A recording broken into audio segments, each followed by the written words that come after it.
Subscribe to our YouTube channel and press the bell icon to get the latest updates.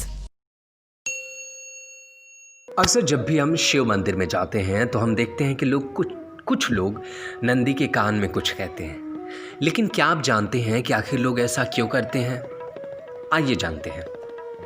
इसके पीछे मान्यता है कि भगवान शिव तपस्वी हैं और वो हमेशा समाधि में रहते हैं।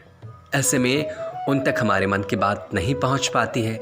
इस स्थिति में नंदी है हमारा मनोकामना शिव जी तक पहुंचाते हैं। इसी मान्यता के चलते नंदी को अपनी मनोकामना कहते हैं।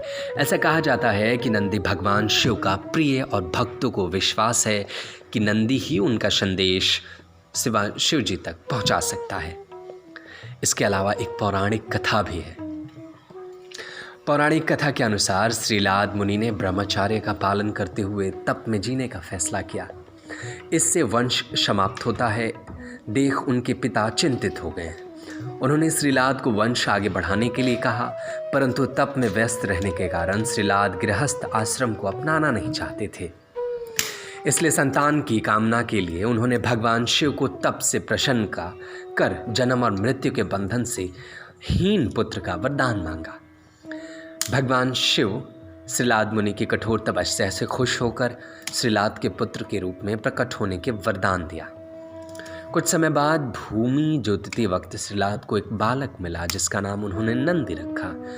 अब इसको बड़ा होते देख भगवान शंकर ने मित्र और वरुण नाम के 2 मुनि श्रीलाद के आश्रम भेजे, जिन्होंने नंदी को देखकर भविष्यवाणी की कि नंदी अल्पायु है। अब जब नंदी को यह मालूम हुआ तो वो महादेव की आराधना से मृत्यु जीतने के लिए वन में चला गया। वन में उसने शिव का ध्यान आरंभ किया। इसके देख भगवान शिव नंदी के तप से प्रसन्न हुए। वरदान दिया कि वत्स नंदी तुम मृत्यु और भय से मुक्त अजर और अमर है।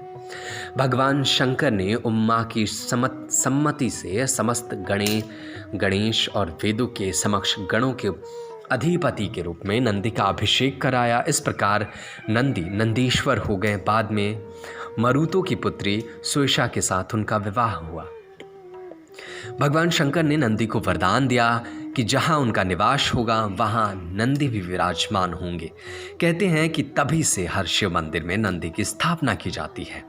साथ ही ऐसा कहा जाता है कि अगर अपनी मनोकामना नंदी के कान में कही जाए तो उसे भगवान शिव तक जरूर पहुंचाते हैं। नंदी के कान में कही बात दूसरे नहीं सुनते हैं। जब आप नंदी के कान में कहते हैं तो यह ध्यान रखना महत्वपूर्ण है कि कोई भी आपकी बात नहीं सुनेगा। अपने हाथों को अपनी आंखों से ढकें और उन्हें इच्छा शक्ति बताएं। नंदी के कान में कभी किसी को नोच कर ना डांटें। यदि आप ऐसा करते हैं तो शिव जी क्रोधित होंगे और इच्छा अधूरी रहेगी।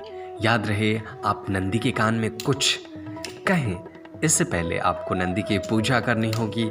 इसके बाद नंदी के दाहिने कान में विश्वास के साथ अपनी इच्छा कहें। भगवान शिव आपकी इच्छा जरूर पूरा करेंगे। Subscribe to our YouTube channel and press the bell icon to get the latest updates.